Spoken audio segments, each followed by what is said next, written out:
할렐루야. 오늘도 선한 목자 되신 주님께서 온전한 인도하심으로 이끌어 주실 줄로 믿습니다. 이 시간 말씀을 받겠습니다. 이 복된 시간에 주시는 하나님의 말씀은 구약성경 시편 114편 1절에서 8절까지의 말씀입니다.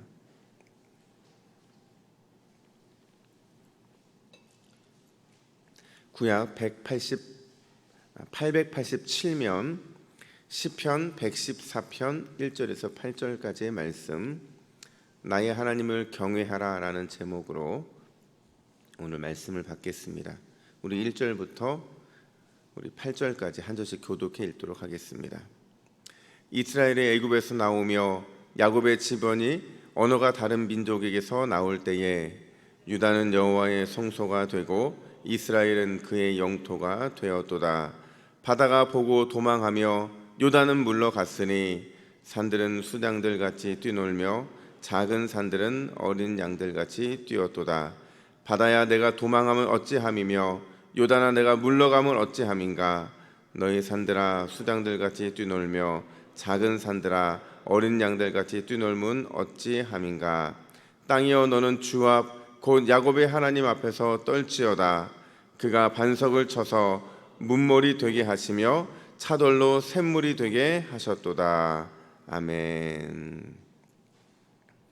아이벨 파월이라는 사람이 쓴 성경의 유리창이라는 책이 있어요. 이 책에 보면 한 갑부가 있었는데 엄청난 부는 있었지만 가족이 없었어요. 근데 그가 죽고 나니까 결국 그의 유산은 누구에게로 돌아갈 것인지 많은 사람들이 궁금해하기 시작합니다. 결국에는 모든 물품들이 경매로 올라오게 되는데 비싼 가구와 또 귀한 수집품들을 손에 넣기 위해서 정말 많은 사람들이 이 경매에 참여했다고 그래요. 근데 그 나온 경매품 중에서 초상화 하나가 있었는데 그냥 동네 작가가 그린 초상화입니다. 근데 그 초상화는 아무도 살 것 같지 않았는데 유일하게 한 사람이 초상화를 사겠다고 선택을 하게 돼요. 그게 누구냐면 바로 노파인데 이 노파가 바로 이 사람의 집에서 일을 했던 노파였다는 겁니다. 사람들이 물어봅니다. 어제 돈도 되지 않는 그런 그림을 사는 거냐고. 그래서 노파가 뭐라고 대답을 하냐면 주인님과 너무 좋은 추억이 많아서 결국에는 이 초상화를 사기 위해 경매에 참여한 것뿐입니다. 이렇게 대답을 해요. 그러니까 사람들은 비웃죠. 과거의 이 추억 때문에 이런 돈을 허비한다고 막 비우기 시작합니다. 근데 결국에는 이 초상화는 아무도 경매에 나오지 않아서 이 노파에게 가게 되거든요. 근데 이 노파에게 그림을 전달하기 바로 직전에 작품에 문제가 없는지를 살피던 이 사람들이 그림틀 뒤에서 아주 두꺼운 그림틀 뒤에서 서류뭉치 하나를 발견하게 됐는데 그 서류뭉치가 뭐였냐면 자신과의 추억이 담긴 이 그림을 간직해주는 사람에게 모든 유산을 물려주겠다라는 부자의 유서였어요. 결국엔 모든 경매는 즉시 취소되었고 부자의 재산은 가난한 노파에게 가게 되었다는 겁니다. 여러분, 이 이야기 주는 교훈은 뭐냐면요, 지나간 추억을 무시하지 말라는 겁니다. 지나간 추억은 왜 하찮게 여기면 되지 않느냐면 이 추억 속에 담긴 수많은 어떤 이 시간에 또 여러 가지 정성에 또 수많은 좋은 것들이 담겨져 있기 때문에 그렇다는 거예요. 신앙적인 추억들은 어떻습니까? 여러분, 우리가 어떻게 신앙적인 추억들을 버릴 수 있겠냐는 거예요. 우리 인생에서 신앙적인 추억들은 그 어떤 추억보다 소중하기 때문에 그렇다는 거죠. 신앙의 추억들 속에는 하나님과 함께했던 시간들의 기록들, 또 그 속에는 믿음의 동역자들과 함께 지지고 볶으며 지금까지 믿음의 이 길들을 걸어왔던 이 좋은 것들이 담겨있기 때문에 결국 신앙의 추억들은 무시할 수가 없다는 겁니다. 오늘 본문 역시도 이스라엘 백성들에게는 시간과 공간을 초월해서 절대로 잊어지면 안 되는 신앙의 추억이 담겨져 있어요. 여러분, 이스라엘 백성들의 역사에서 가장 큰 추억은 어떤 추억일까요?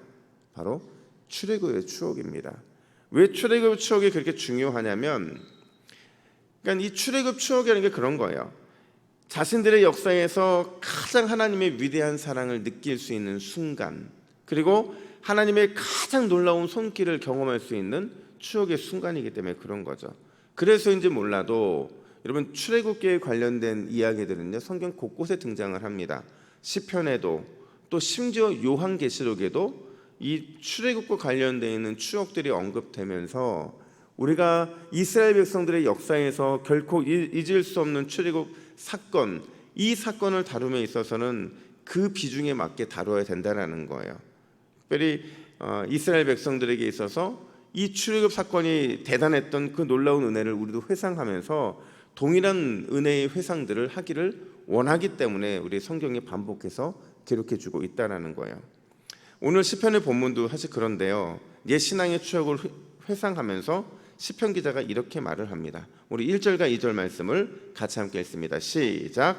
이스라엘이 애굽에서 나오며 야곱의 집안이 언어가 다른 민족에게서 나올 때에 유다는 여호와의 성소가 되고 이스라엘은 그의 영토가 되었도다. 아멘. 자그마치 100년입니다. 400년이죠. 400년 동안 애굽에서 노예 생활을 하면서 이스라엘은 엄청난 압제와 고난을 받았잖아요.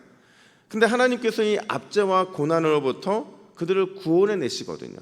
근데 단순히 그들을 압제와 고난으로부터 구원해 내신 게 아니라 그것도 감사한데 더 나아가서 하나님의 거룩한 나라로 삼아 주셨다, 이렇게 말하고 있어요. 다시 2절 말씀을 보세요. 유다는 여호와의 성소가 되고 이스라엘은 그의 영토가 되었다. 무슨 말이냐면요, 하나님의 특별한 존재가 되었다, 이 말을 하고 있는 겁니다. 하나님의 완전한 특별한 존재가 되었다. 신분적인 변화. 근데 더 이상 그들은 노예가 아니라는 거예요. 노예로서의 그 모습은 다 끝났고 만왕의 왕 되신 하나님의 자녀가 되었다, 이렇게 말을 하고 있는 겁니다. 여러분, 이게 얼마나 대단한 거냐면요, 이스라엘 민족에게 있어서 사실은 이런 특별한 은혜, 특별한 사랑을 받을 만한 자격 하나도 없었습니다. 이제 막 노예에서 노예 신분을 해방된 그들이었고, 심지어 노예에서 해방됐으면 가진 게 뭐가 있겠어요? 또 미래에 대한 소망 단 하나도 없었죠. 더 나아가서 출애굽 이후에 그들의 불평과 원망을 일삼는 태도를 보면요, 이쁜 구석은 하나도 없는 겁니다. 우리 만왕의 왕 되신 주님께서 그들의 그 미래를 모르셨겠습니까? 그들이 구해내면 반드시 불평과 원망할 거라는 건 모르셨겠냐는 거예요. 알았죠. 그럼에도 불구하고 그들을 이 엄청난 변화를 일으켜서 구원해내시고 그들에게 신분적으로 노예가 아니라 만왕의 왕 되신 하나님의 자녀가 되게 하셨다는 것, 가능성 제로인 민족을 하나님의 백성 삼아주셨다는 것, 이거는 뭐 말도 안 되는, 그들이 받은 너무나도 큰 축복이라는 거예요. 근데 여러분, 가만히 생각해 보면 우리도 마찬가지입니다. 제가 이번 한 주 동안 과연 지난 상반기 동안에 저에게 주신 은혜가 무엇일까를 참 많이 묵상할 거거든요. 근데 생각해 보면 우리 역시도 어마어마한 축복을 받은 자들 맞죠? 왜냐하면 우리 자격 없는 자들이거든요. 아무런 자격이 없는데 하나님 자녀 삼아 주셨고, 아무런 자격이 없는데 하나님의 특별한 사랑으로 여기까지 왔다. 이걸 어떻게 우리가 하나님의 기적과 은혜 아니면 설명할 수가 있겠습니까?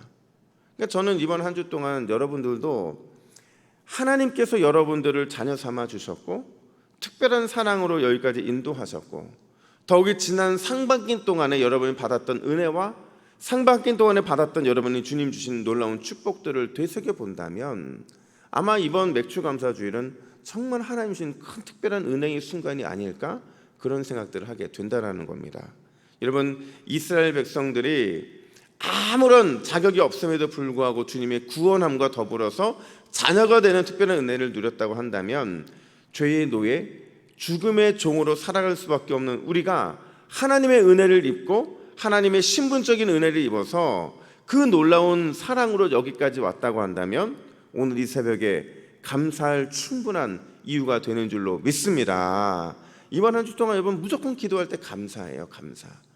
감사를 고백하다 보면 우리가 구하는 것이 얼마나 하찮은 것인지, 감사를 구하다 보면 그 나머지 것들은 얼마나 거저 주시는 하나님의 사랑인지를 깨닫게 되는 귀한 축복이 있을 줄로 믿습니다.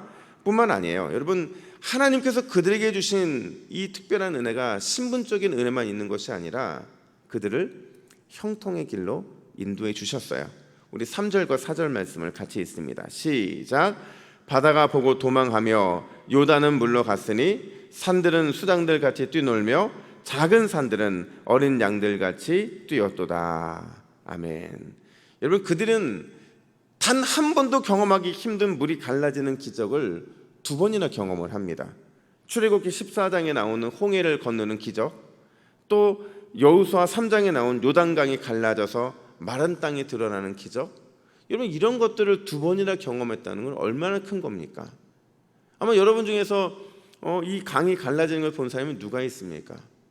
아마 이 강이 갈라지는 역사는 인류 역사에서 이스라엘 백성들을 특별히 사랑해서 구원해 주는 것, 그것밖에는 아마 등장하지 않을 겁니다. 뿐만 아니라 8절 보니까 반석에서 물이 솟아나는 기적도 2번이나 일으켜 주셨다, 이렇게 말씀하고 계시거든요. 이걸 한마디로 말하면 형통의 은혜거든요. 여러분, 홍해와 요단강은요, 정말 하나님의 역사에 개입하지 않으시면, 자연에 개입하지 않으시면 도저히 일어날 수 없는 일이라는 겁니다. 근데 이게 단순히 물리적인 홍해, 물리적인 요단강만 그렇습니까?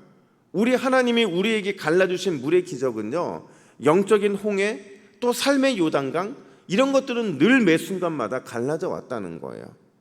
여러분, 우리가 주님께서 우리의 인생에 홍해가 갈라지는 것, 요단강이 갈라지는 역사를 주지 않으셨으면 우리가 지금 여기에 어떻게 와 있겠습니까? 우리의 모든 감사의 제목들은요, 하나님이 우리의 인생에 개입해 주셔서 홍해가 갈라지게 하신 것이고, 또 요단강이 갈라지게 하시고, 반석을 쳐서 물이 솟아나게 하셨기 때문에 가능한 줄로 믿습니다. 이 형통의 은혜, 이 특별한 은혜를 경험한 것이 이스라엘 민족이었고 동시에 우리들이었다는 거예요. 그러다 보니까 여러분, 이스라엘 백성들은요, 늘 유월절 식사 때마다 이 말씀을 읽었다고 해요.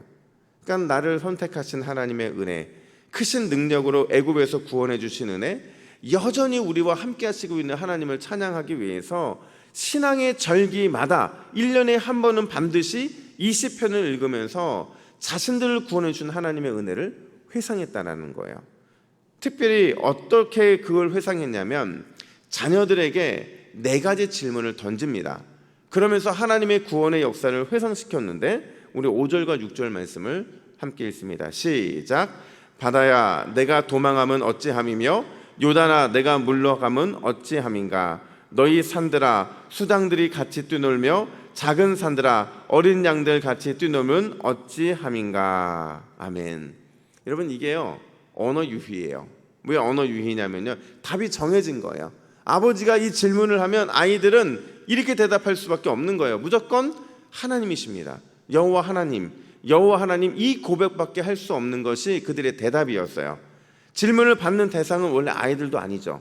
이스라엘의 앞길을 막고 있었던 바다, 요단강, 산들, 작은 산들, 그것들 향해서 질문을 하는 겁니다. 네가 도망하면 어찌함인가? 여호와 하나님 때문에. 네가 물러가면 어찌함인가? 여호와 하나님 때문에. 네가 수낭처럼 뛰놀고 있는 것은 무슨 이유인가? 여호와 하나님 때문에. 어린 양들 같이 뛰놀면 어찌함인가? 여호와 하나님 때문에 가능하게 되었다라는 겁니다. 모든 인생의 이 장애물들을 제거해 주신 하나님, 그 하나님을 인해 자기 백성은 통쾌한 역전을 경험하는 것, 그게 바로 이 시편을 읽으면서 그들이 고대하고 또 믿음으로 고백했던 감사의 제목들이라는 겁니다. 그래서 여러분, 최종적인 결론이 뭐냐? 이런 역사를 경험했다면 이렇게 고백할 수 없다는 거예요. 7절 말씀 같이 함께 읽습니다. 시작. 땅이여, 너는 주 앞 곧 야곱의 하나님 앞에서 떨지어다. 아멘. 땅이여, 이 땅에는 모든 존재들은 주 앞 곧 야곱의 하나님 앞에서 떨어야 한다, 이렇게 말하고, 이 떤다는 건 두려워한다는 거예요. 경외한다는 거죠. 확실한 믿음의 자세를 가지고 하나님의 일하심을 우리는 기대해야 된다, 이렇게 말하고 있는 겁니다. 여러분, 오늘도 우리는, 아니 이번 주도 어쩌면 세상이라는 바다, 두려움이라는 요단강, 고난이라는 산들 앞에 서게 될 것이에요. 하나님, 이런 산들 앞에 섰을 때에 우리가 하나님께 주시는 그 귀한 은혜를 고백하며 어떤 것을 우리는 품어야 되느냐? 하나님 앞에서 홍해도 도망가고 요단강도 물러가며 산들도 놀라 넘어지고 두려워 떨게 될 것이다. 이 사실을 기억하면 우리의 기도는 반드시 힘이 있는 줄로 믿습니다. 다시 한번, 성도여, 너는 주 앞 곧 야곱의 하나님을 경외할지어다. 이 믿음으로 오늘도 승리하는 저와 여러분들 되기를 예수님의 이름으로 축복합니다. 기도하겠습니다. 하나님 아버지, 우리 인생에 무서운 바다와 두려움의 요단강과 고난의 산들 앞에 서게 될 때에 날마다 우리를 통해 역사하신 그 하나님의 기적들을 우리가 떠올리기를 원합니다. 하나님 앞에서는 그 어떤 홍해도 도망가고 그 어떤 요단강도 물러가며 그 어떤 산들도 놀라 넘어지고 두려워 떨게 될 줄로 믿습니다. 하나님, 우리 인생의 어떤 위기와 또 인생에 어떤 넘어야 될 것들이 있는지 우리는 알 수 없지만 우리가 하나님을 경외하며 한 걸음 달려나갈 때 하나님, 우리의 삶에 주님이 주시는 놀라운 기적의 역사를 경험하게 하여 주시옵소서. 오늘 이 새벽에도 주 앞에 그 믿음 갖고 달려나갈 때 기가 막힌 주의 역사하심을 보게 하여 주시옵소서. 감사드리며 예수님의 이름으로 기도하옵나이다. 아멘.